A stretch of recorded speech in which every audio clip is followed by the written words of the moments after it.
Today we're going to start looking at exponential functions, and we'll start with a definition. An exponential function with a base b, where b is greater than 0, so it's a positive number but not equal to 1, but x is any real number. We can write an exponential function in the form f at x equals b to the power of x, or y equals b to the power of x.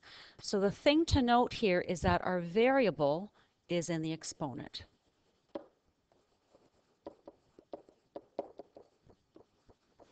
And that's what really makes it an exponential function. Okay, so examples of exponential functions could be y equals 2 to the power of x, or y equals 10 to the power of x, or y equals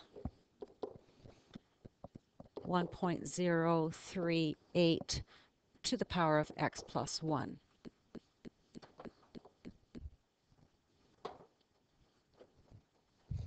Okay, those are examples of exponential functions. Here's a further example.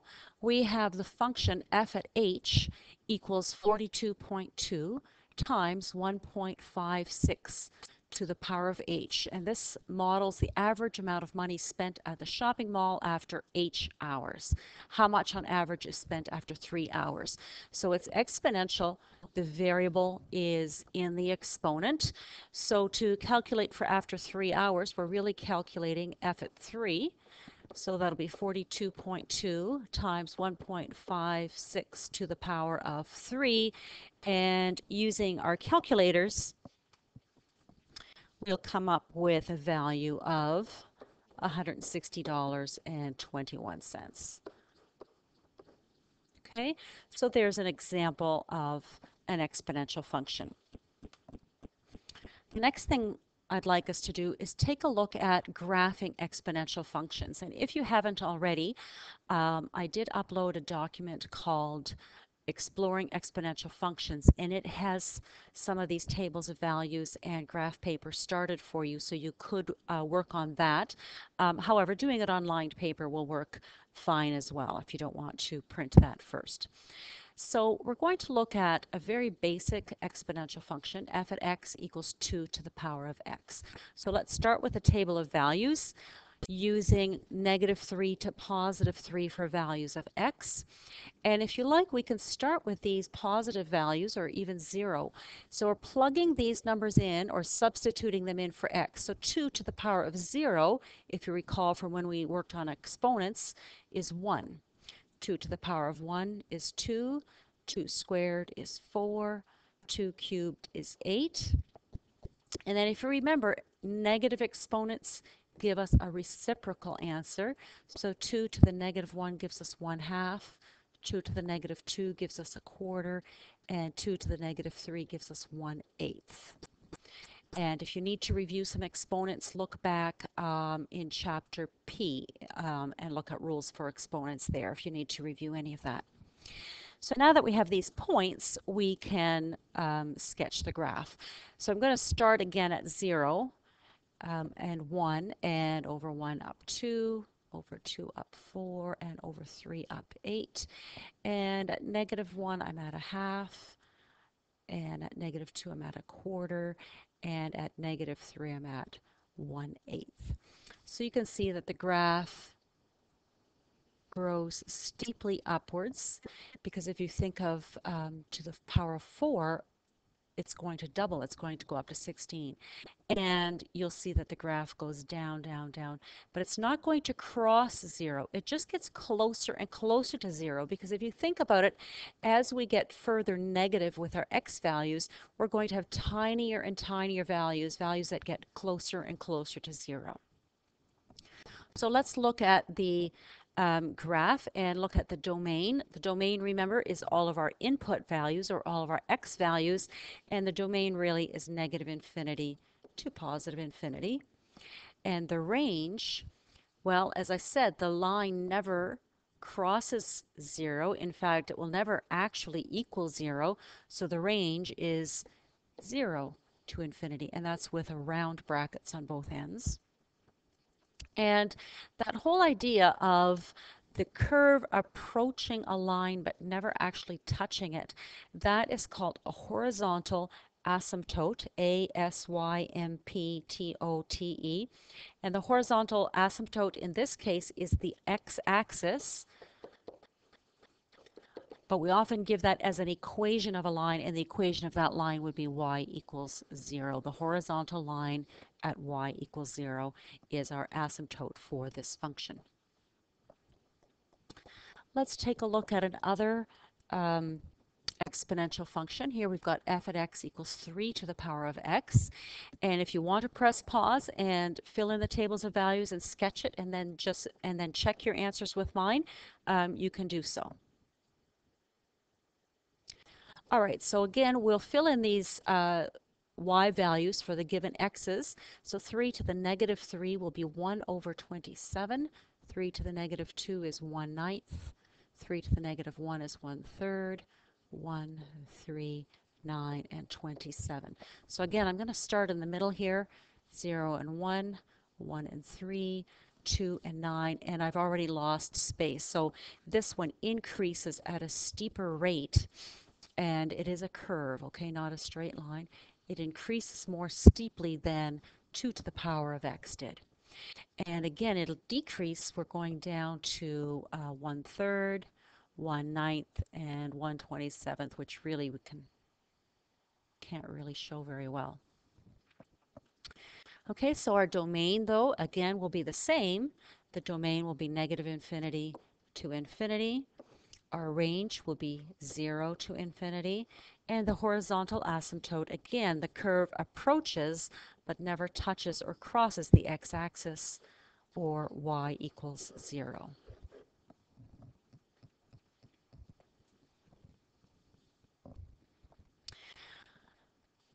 Let's try this one, y equals 1/2 to the power of x. And again, you might want to press pause and try it yourself first, and then hit play and see if we agree on the answers. Okay, so here we're looking at 1/2 to the power of x. So I'll start at the 0, because anything to the power of 0 gives me 1. 1/2 to the power of 1 is 1/2. 1/2 squared is 1/4. 1/2 cubed is 1/8, because it's 1/2 times 1/2 times 1/2. And the interesting thing here, remember, we take the reciprocal to the positive power. So 1/2 to the negative 1 is the same as 2 to the power of 1. So that gives me 2, 4, and 8 here. So we can sketch the graph here. I've got negative 3 and 8, negative 2 and 4, negative 1 and 2, 0 and 1, 1.5, 2 1/4, and 3 1/8. So this is really a reflection of the first one that we did, where it's reflected in the y-axis. Okay, but how the domain is still negative infinity to infinity. The range is still 0 to infinity. The horizontal asymptote is still y equals 0. The difference in these is that this graph is decreasing as we move left to right. And we actually call this exponential decay, okay? Exponential.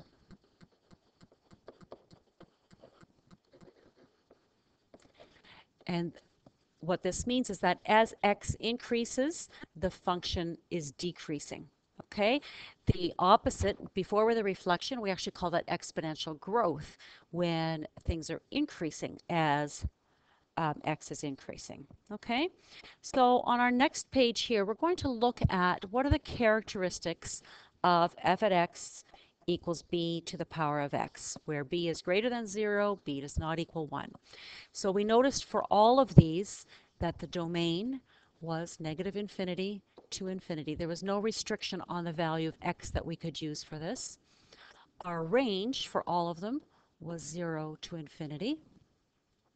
They all had a horizontal asymptote at y equals 0. And they all passed through the same point.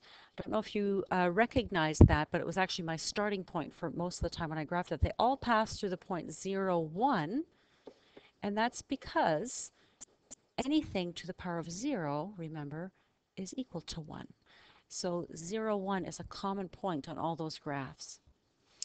If b is greater than 1, so if you think of the first two graphs that we drew, the graph is increasing as we go left to right. We call that exponential growth.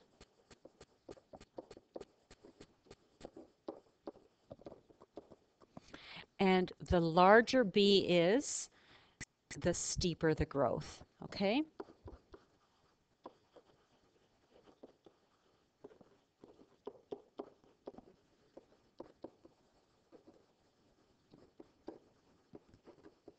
So for example, when we did 3 to the power of x, that grew much more quickly than 2 to the power of x. If b is less than 1, so it's between 0 and 1, like a fraction, like 1/2, the graph is a decreasing graph, and it's decreasing over the entire domain, and we call that exponential decay.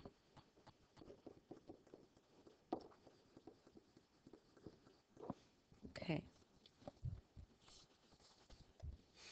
So now that we've got some of the bases down, let's take a look at transformations and mapping rules so that we can sketch exponential functions. Okay, so think of the the transformations and mapping rules work like they did with the other functions that we've already done.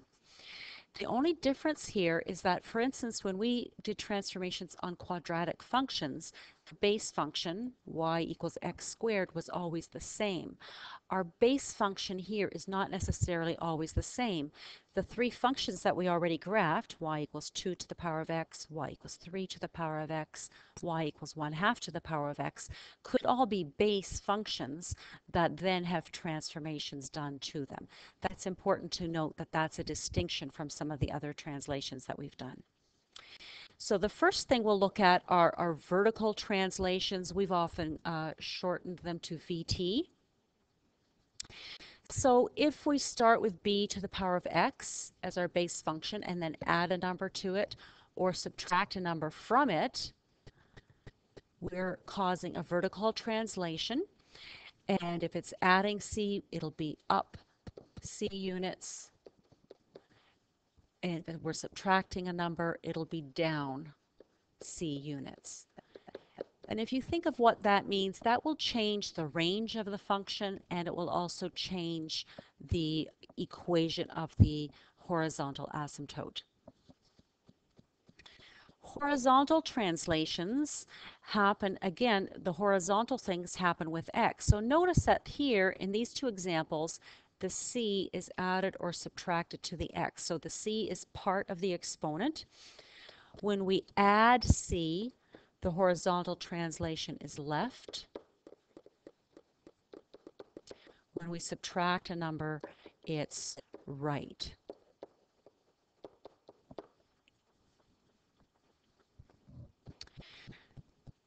In your book, you'll notice that there are more than that we can reflect in the y-axis and in the x-axis. We're only going to look at reflections in the y-axis.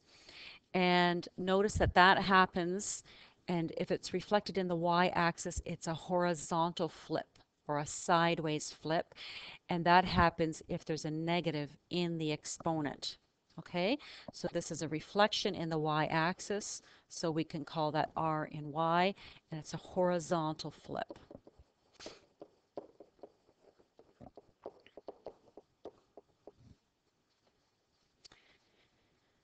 Okay, then we look at our vertical stretch happens by multiplying outside of the b to the power of x. We get a vertical stretch. So if c is a number larger than 1, so for instance, if we have a 2 or a 3 in front of b to the power of x, we have a vertical stretch of 2 or 3. It's larger. If c is less than 1, we actually get a shrink. Okay, so if c is less than 1, we get a shrink.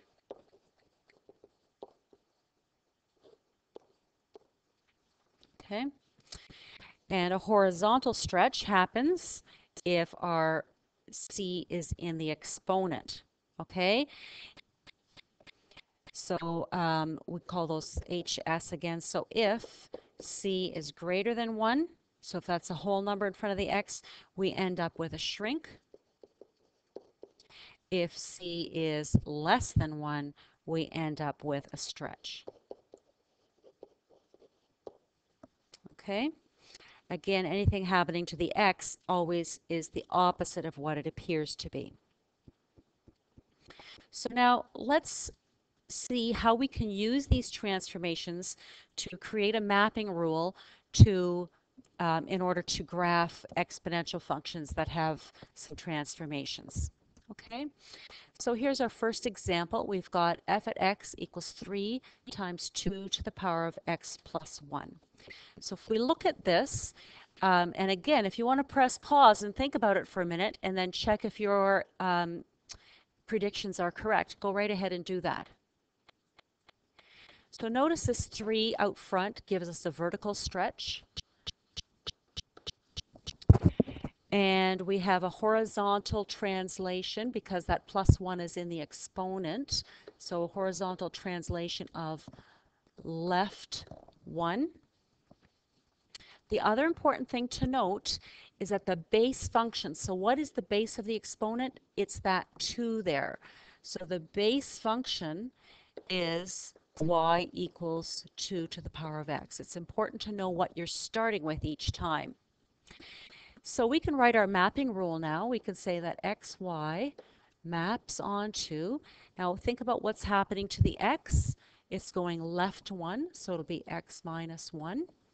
And what's happening to our y? We've got a vertical stretch, so it's 3y. So now we need to have the original table of values that we use our mapping rule on to correct, okay? So that's where knowing the base function comes from. Because the base is y equals 2 to the x,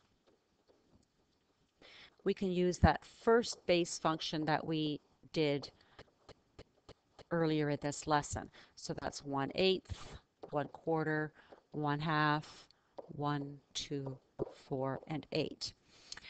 So now we can apply the mapping rule to come up with our new x and y values. Okay, so we're going to x minus 1 here means we're going to subtract 1 from each of our x's.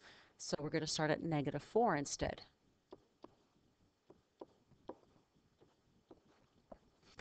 And we're multiplying each of our y values by 3. So 1/8 becomes 3/8.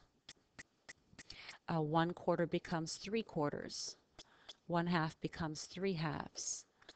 1 becomes 3, and 2 becomes 6, 4 becomes 12, and 8 becomes 24. Okay, so we've multiplied each of the y values by 3. So now we can plot those points. I'm going to start with that -1 and 3 first. -1, 1, 2, 3. And 0 is 6. And already at 1 and 2, I don't have space to draw them, but I can sketch in the 1. I can eyeball it for being a 12 there. So then at -2, I have 3/2, which is 1.5. At -3, I'm at 3/4.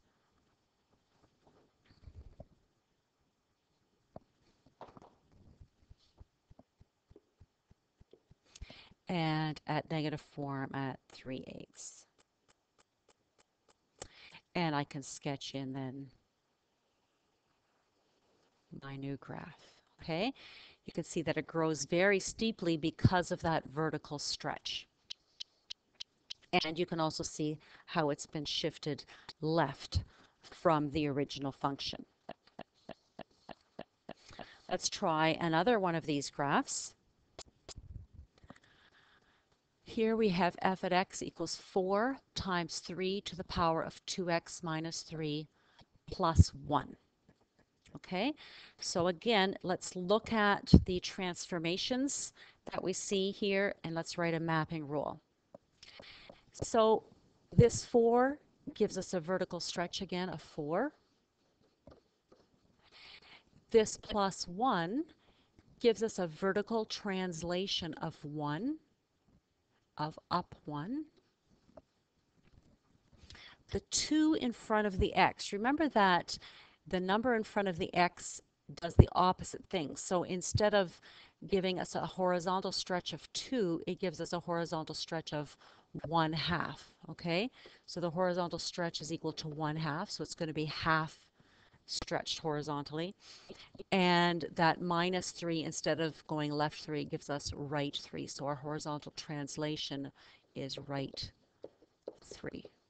Okay, this is all done on the base function of f at x equals 3 to the power of x, or y equals 3 to the power of x, because 3 is the number that has the exponent on it. Okay, so our base function is y equals 3 to the power of x. So let's use these transformations now to write a mapping rule. So our mapping rule is that all of the xy's from the base function are going to be transformed. They'll be mapped onto 1/2 x plus 3 and 4y plus 1. So we can now start with our original table of values, which we did in example 2.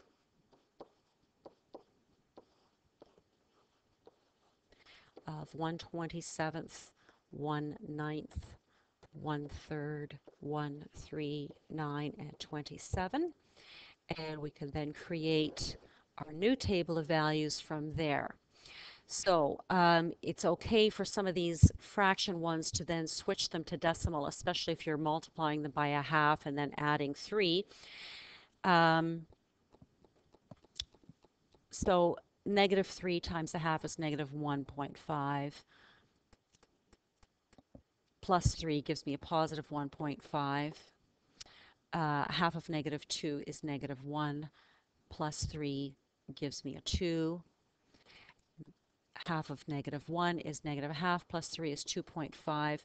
And you can see here that you're going up by 0.5 each time, so that will continue. So 3, 3.5, 4, and 4.5.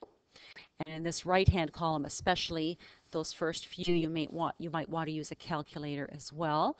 You're multiplying the number in the y column by 4 and then adding 1. So 1/27th times 4, so 4/27ths plus 1 is approximately 1.2. You don't need to use those approximate symbols if you don't want to. Doing that with 1/9 gives us approximately 1.4. Doing that with 1/3 gives us approximately 2.3. And then you'll see once we start working with these whole numbers, it gets easier. So it's 4 times 3 plus 1 gives us, 4 times 1 plus 1 gives us 5. 4 times 3 plus 1 here gives us 13. And we have 37 and 109. So now I can plot those points, and actually most of them I can't plot, but at 3 I'm up 5. At 3.5 I'm up at 13, so I'll eyeball that one. And at 2.5 I'm at 2.3, so 2.5 I'm at 2.3.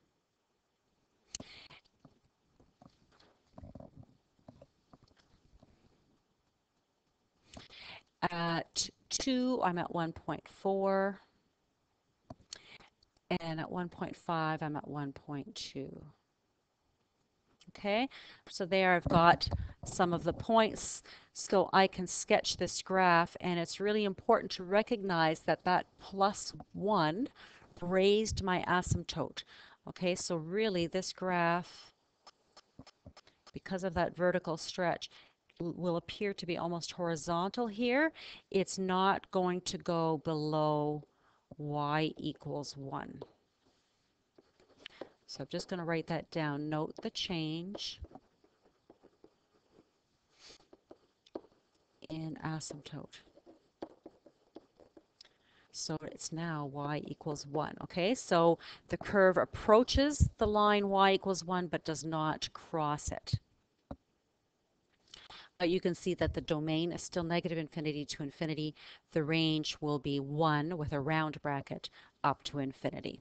Okay, so now I've uploaded a sheet with really complicated looking exponential functions for you to practice, not to practice graphing them, but just to practice looking at what are the transformations. So you're looking for vertical stretches and translations, horizontal stretches and translations, and whether there are reflections in the y-axis.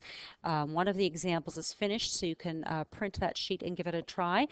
Otherwise, leave it and we will do them, take them up in class.